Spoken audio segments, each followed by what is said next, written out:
안녕하세요. 차라리 남들 하는 것처럼 남자가 집 해오고 저는 혼수만 해오고 그랬으면 차라리 괜찮았을 거예요.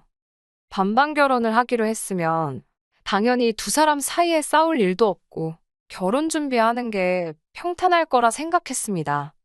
남자친구와는 연애 결혼을 하기로 했습니다. 저희가 꽤나 길게 만났거든요. 칼같이 절반으로 나눠서 따지고 하는 연애는 아니었어요. 하지만 연애 시작할 당시에는 남자친구 상황이 좋지 않아서 제가 돈을 좀 더 쓰기는 했습니다. 남자친구가 그래도 이따금씩 일용직 아르바이트 같은 거 하면서 돈을 낸 적도 있었습니다. 남자친구가 직장을 구한 뒤에는 남자친구가 돈을 더 낼 때도 있었고 서로 나름 합리적으로 연애를 하고 있었습니다. 그래도 굳이 연애하는 동안 쓴 돈을 따지자면 남자친구가 직장이 없던 시절 대부분의 비용을 제가 부담을 해왔기 때문에 제가 조금 더 쓰기는 했네요. 남자친구가 염치가 없지는 않아서 그때 제가 돈 많이 쓴 것도 알고 있어요. 결혼 이야기가 나오면서 남자친구가 데이트 비용으로 돈을 더 쓴 게 있는데 그 돈을 어떻게 하면 좋겠냐고 물어온 적도 있었거든요. 저는 거기에 대해서는 길게 말하지 않았어요. 어차피 결혼까지 생각한 사이인데 돈 몇 푼 때문에 네 돈 내 돈 딱 가르고 싶지도 않았고 어차피 결혼하면 그 주머니가 되는 거잖아요. 당장 제가 남자친구한테 돈 얼마 받는다고 해서 저희 두 사람 총 재산에는 달라지는 게 있던 게 아니니 크게 신경 쓸 일도 아니라 생각했어요. 좋은 게 좋은 거라는 말도 있고 사실상 저희가 어려울 때 서로 도우며 연애를 해왔기 때문에 결혼까지 결정하게 된 거라는 확신도 가지고 있었기 때문이지요. 계산에 있어서는 확실한 모습에도 무슨 일이 생기거나 한다면 공평하고 현명한 결정을 내리는 사람이겠다. 그렇게 믿어 의심치 않았습니다. 그런데 결혼은 현실이라는 게 참 맞는 말이다 싶었어요. 저희가 연애하는 동안에는 괜찮았는데 결혼 이야기 나오고부터 본격적으로 결혼 준비를 시작하면서부터는 마찰이 생기기 시작하더군요. 결혼은 연애하면서도 그래왔듯이 반반 결혼을 하자고 이야기가 나왔습니다. 그런데 서울에서는 대출 없이 매매는커녕 전세를 구하기도 힘들겠더라고요. 대출을 알아봐야 하나, 어떻게 해야 하나 골머리를 썩고 있는데 저희 어머니께서 인생에 한 번뿐인 결혼인데 어른들한테 손 벌리는 게 부끄러운 게 아니라고 도와주겠다고 이야기를 해오셨습니다. 어차피 제가 외동인데다가 저희 부모님이 노후 준비도 다 끝나 있던 상황이었기 때문에 크게 개의치 않아 하셨어요. 그냥 주신다고까지 했던 돈이지요. 그런데 남자친구와는 반반 결혼을 하자는 이야기를 나누고 있었는데 막상 제가 친정에서 큰 돈을 가지고 오면 남자친구한테는 그게 부담이 되지 않을까 싶었습니다. 제가 알고 있던 바로는 남자친구 집이 그렇게 넉넉한 편은 아니거든요. 그래서 남자친구가 취직 준비하던 시절에도 일용직 아르바이트를 해서 생활비를 충당을 해야 했었던 거고요. 이미 저희끼리 반반 결혼을 하자고 결정을 내린 상황에 제가 집에서 얼마를 가져오기로 했으니 너도 받아오라고 반반 결혼하자고 말을 할 수도 없는 노릇이었지요. 사실 아직도 남자가 가족을 부양한다는 풍토가 있는데 괜히 그걸 가지고 자존심을 건드리고 싶지도 않았습니다. 그래서 어차피 대출을 알아보고 있던 상황이었으니 일단 급한 대로 어머니께 돈을 빌린 걸로 해서 전셋집을 구하자고 했습니다. 따지고 보면 은행에서 빌리는 것보다 더 싼 이자로 만들 수 있고 사실상 엄마 돈이기 때문에 이자며 원금이며 대출 상환하는데 그렇게 부담을 느낄 필요도 없는 상황이었으니 말이에요.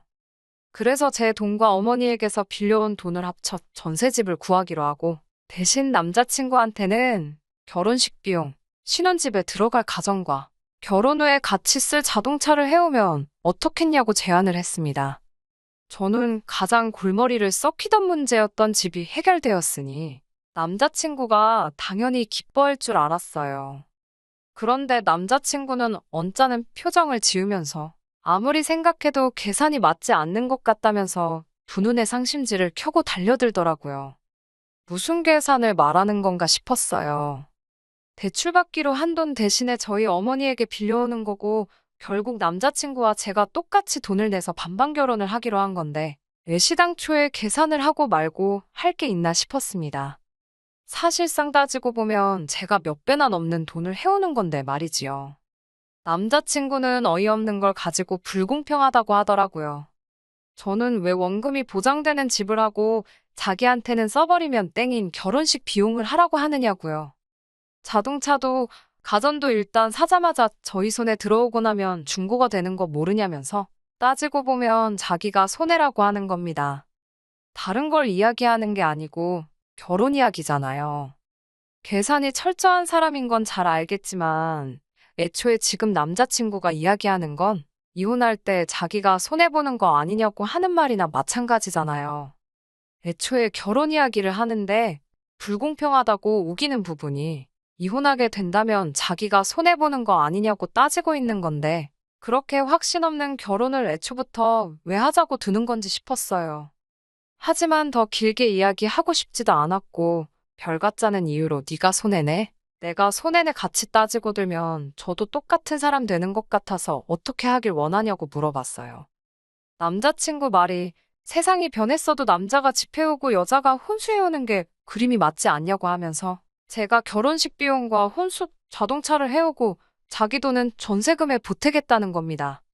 그 말도 어이가 없었지요. 방금까지는 자기가 손해보는 거라고 입에 개거품을 물었으면서 이제 와서는 저보고 그렇게 하라고 하는 거나 마찬가지잖아요. 차라리 그게 불공평했으면 전세금도 반, 혼수도, 결혼식 비용도 자동차 값도 서로 똑같이 반씩 내는 게 제일 공평한 거 아니겠어요? 어차피 결혼할 건데 그게 뭐 중요한가 싶었습니다. 조선모사가 이럴 때 쓰는 말이잖아요. 이걸 가지고 더 씨름해봐야 둘 사이만 나빠지겠다 싶어서 그렇게 하기로 했어요. 어차피 남자친구와 제가 결혼을 위해 모아놓은 돈의 총 액수가 바뀌는 게 아니잖아요. 저도 똑같이 치사한 사람 되고 싶지 않았고, 선뜻 남자친구가 손해라고 우기고 있는 걸 제가 그렇게 하겠다고 하면, 지도 사람이면 뭔가 느끼는 바가 있을 거라고 생각했거든요. 집에 오는 길에 곰곰이 생각해보는데, 그 와중에도 남자친구는 자기 손해볼 것만 생각했지, 저희 어머니가 보태주는 돈에 대해서는 고맙다는 말도 없었다는 걸 깨달았어요. 사실상 전세금이 한두 푼이 아닌데 저희 어머니도 이자도 낮게 저희한테 빌려주시는 것보다 그냥 은행에 넣어놓기만 해도 더 많은 이자를 받으니 가장 손해보는 건 저희 어머니인데 말이에요. 아무튼 결혼 비용에 대해서는 얼추 정리가 되었고 각자 회사 때문에 바빠서 결혼 준비로 알아봐야 할 것들은 각자 시간을 내서 알아보기로 했습니다.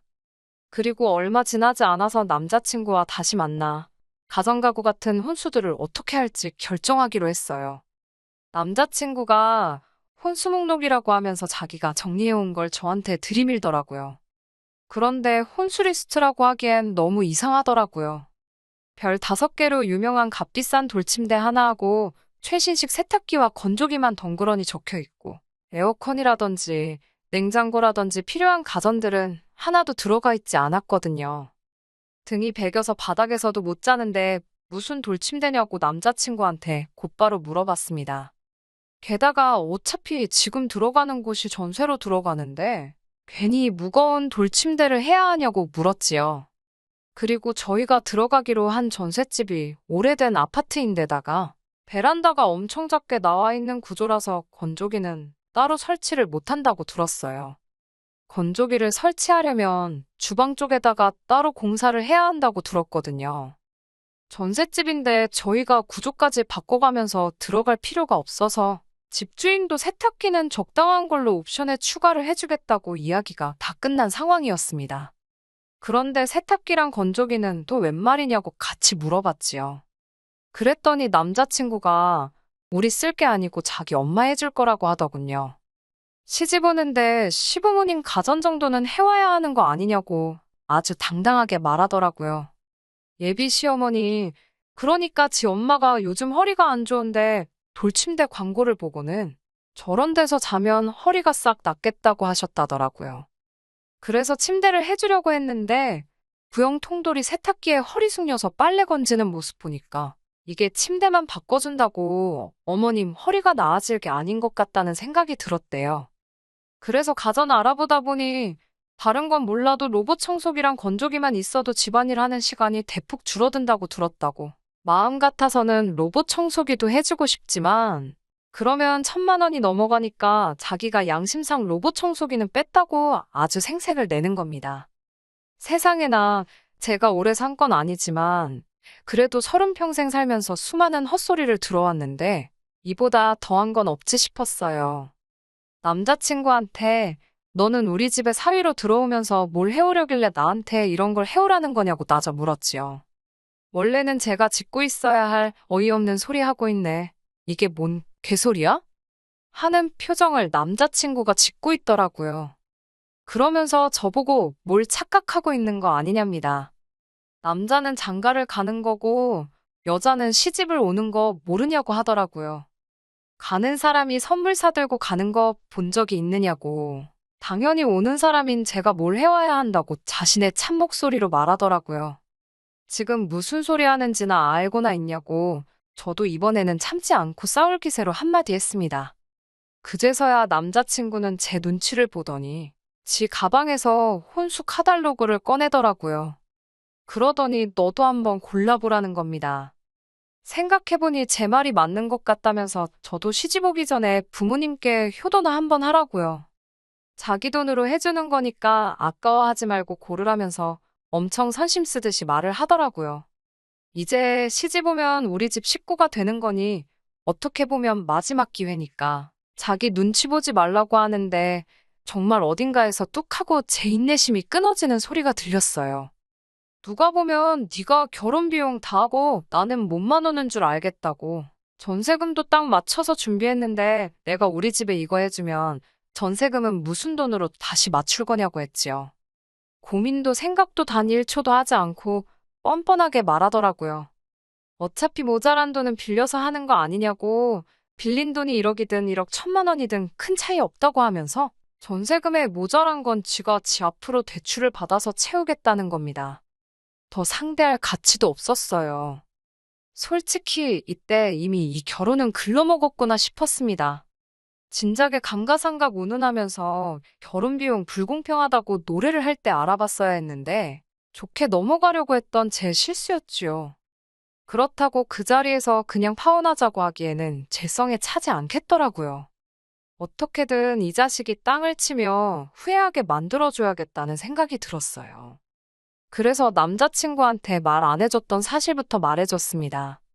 우리 엄마가 해주기로 했던 그 돈, 사실은 안 갚아도 되는 돈이라고요. 그래도 반반 결혼하기로 했으니까 너도 똑같이 우리 집에서 해오는 돈 맞춰서 오라고 했습니다. 안 갚아도 되는 돈이라는 이야기를 듣자마자 남자친구 두 눈이 동그랗게 변하더라고요. 계산 하나만큼은 빠른 인간이니 그 사이에 계산기를 다 두들겨 봤나 봅니다. 뭘 말하려고 하길래 입 다물라고 말하고 돈 똑같이 준비해서 연락하라고 말하고 집에 돌아왔어요. 집에 가자마자 어머니한테는 결혼 비용 해주기로 한 것 때문에 적금 같은 거 낄 필요 없다고 결혼 안 할 거라고 말했어요. 어머니는 왜 그러냐고 물으시다가 남자친구랑 있던 이야기 하니까 그 이야기 들으시고는 아쉬워하시는 기색도 없이 잘 결정했다고 하시더라고요. 세상에 결혼할 남자가 그놈 하나만 있는 것도 아니고 그런 놈하고 결혼하면 평생을 두고 후회할 거라고요. 혹시나 제가 너무 성급한 건가 싶었는데 결혼이 계약서 쓰고 하는 것도 아니고 하기로 했다 그래서 무르지도 못하는 게 아니잖아요. 어머니까지 좋은 결정 내린 거라고 하시니 걱정도 사라지고 속이 다 후련하더라고요. 한 2주 정도 남자친구한테 전화 오는 거 다 무시했어요. 돈 준비되면 연락하라고 했는데 자기도 애가 탔는지 저희 집 앞까지 찾아왔더라고요. 이제 더 질질 끌기도 싫고 집까지 찾아온 김에 진짜 속에 담아놓은 말을 해줘야겠다 싶어서 따라 나갔습니다. 시집 오는데 시댁에 빈손으로 올 생각 하지 말라고 당당하게 말하던 기세는 온데간데 없더라고요. 삐죽삐죽거리면서 제 눈치만 살살 보다가 무거운 입을 열었습니다. 자기 생각이 짧았다나요? 예비시모, 아니, 그러니까 지네 엄마 돌침대며 건조기며 이야기했던 건? 자식된 마음으로 뭐 하나라도 더 해주고 싶은 마음 때문에 그랬던 거고, 지네 엄마한테 물어봤더니 아들이 행복한 게 최고라며 그런 거 안 받아도 된다고 거절을 하셨답니다. 상황이 이렇게 되니 제 기분 풀어주려고 말을 바꾼 건지 누가 알겠어요? 제가 아무 대답도 안 하고 눈 동그랗게 뜨고 쳐다보고 있으니 제 기분 살피는 것처럼 쩔쩔매다가 또 입을 열더라고요. 어차피 처음부터 우리가 우리 금액에 맞게 다 맞춰서 잘 준비하고 있던 거 아니냐고. 전세로 구한 집이나 혼수나 자동차나 결혼 비용이나 다 우리 예산 안에 있던 거 아니냐고요. 그러니 자기가 제가 장모님 도움받아서 해오는 만큼의 액수를 해올 필요가 없는 거 아니냐대요. 아직 결혼도 안 했는데 무슨 장모님이냐고 마음에도 없는 소리 하지 말라고 말을 딱 잘라버렸습니다. 그리고 남자친구한테 네가 똑같은 돈을 해올 필요는 없다고 말해줬어요. 말을 딱 자를 때는 당황하다가 돈을 똑같이 해올 필요 없다는 말에 얼굴에 화색이 돌면서 그렇지, 그렇지 하면서 제 눈치를 보더군요. 그래서 제가 당연한 거 아니냐고 너는 나랑 똑같이 반반 결혼을 하는 건데 왜 너가 돈을 더 해와야 되냐고 했어요. 돈을 해와야 하는 건 너가 아니라 어머님한테 받아와야 되는 게 맞지 않냐고요. 대출을 받아가지고 오던지 어디서 훔쳐서 오던지 방법은 제가 알 바 아니겠냐고.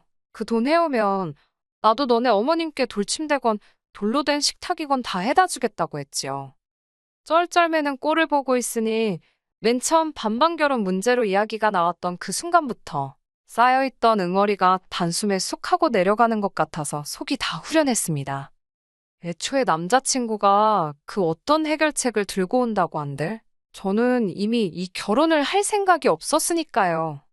대출을 받으면 자기 어머니가 이자 부담이 커서 안 된다. 이건 이래서 안 된다. 저건 저래서 안 된다 하면서 변명을 하더라니까요. 애초에 저희 어머니가 그 큰 돈을 선뜻 빌려주겠다 했을 때는 내가 받아오는 건 당연한 것처럼 여기고 적반하장으로 내 돈으로 자기 엄마 침대며 세탁기며 다 바꿔주려고 했던 주제의 말이에요. 이제 주제 파악은 됐냐고 딱 잘라 말했습니다. 너가 얼마나 효자인지도 알겠고 계산에 있어서 얼마나 철저한 사람인지도 알았으니 그냥 결혼은 없던 걸로 하자고요. 한동안은 다시 엄마 집에서 신세 져야 할 텐데 그냥 지금 모아놓은 돈으로 침대부터 바꿔드리라고 했어요. 효도는 꼭 결혼을 해야 할 수 있는 게 아니지 않냐고요. 아예 지금 싹 다 바꿔드리는 게 다음에 누가 될진 모르지만 너랑 결혼한다고 드는 사람이 있으면 같은 문제로 또 결혼을 뒤집어 엎어버릴 수는 없지 않냐고 말했어요. 별이 5개짜리 침대를 사줄 게 아니라 별 5개짜리 사람부터 되는 게 급선무겠다 한마디 해줬지요. 날 추운데 더 쓸데없이 시간 낭비할 일도 없으니 이제 그만 찾아오라고 집 앞까지 찾아와서 만나주는 건 이번이 마지막이라고 했습니다. 나중이라도 또 집까지 찾아오는 일은 없으면 좋겠다고 했어요. 요즘 안 좋은 뉴스도 많고 해서 걱정이 되기는 했어요. 한동안은 퇴근길에 지하철역에서부터 아버지가 저를 마중 나와주시고는 했습니다. 그런데 다행히 아무 일도 없이 안전이별 한 것 같아요. 하기야 다시 집 앞까지 찾아올 깜냥이 있었으면 애초부터 돈 얼마에 벌벌 떨지도 않았을 거예요. 주제 파악시켜줘서 너무 후련하네요. 똥차가 아무리 세차를 하고 고쳐 쓴다고 해봐야 똥차일 테니 자기 분수를 알고 정신 차리고 살았으면 좋겠네요. 이젠 뭐 제가 알바는 아니지만 괜히 저같이 시간 낭비하는 사람이 없으면 싶어서 그런 생각이 드네요.